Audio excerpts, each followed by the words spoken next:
రాజ్ తరుణ్ తల్లిదండ్రుల్ని కోకాపేటలోని ఇంట్లోకి రానివ్వడానికి లావణ్య అంగీకారం తెలపడంతో హై డ్రామాకు తెరపడినట్లే భావించారు. కానీ వివాదానికి ఫుల్ స్టాప్ కాదు, కామానే అంటూ మరో యాక్షన్ పార్ట్ తెరపైకి తీసుకొచ్చారు.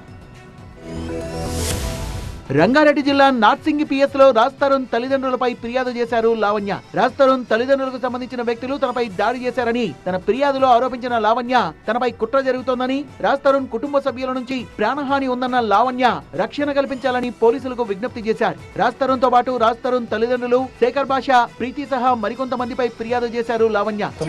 ఇప్పుడు నిన్న జరిగిన దాడి మామూలు దాడి కాదండి, మంచిగా అసలు నేను క్షమించలేను రాజ్ని. అందులో రాజు ఉండి చేశాడా లేకపోతే రాజ్ తరుణ్ పేరెంట్స్ వాళ్ళు ఓన్గా చేశారన్నది సమాధానం చెప్పేంత వరకు నేను ఊరుకోను.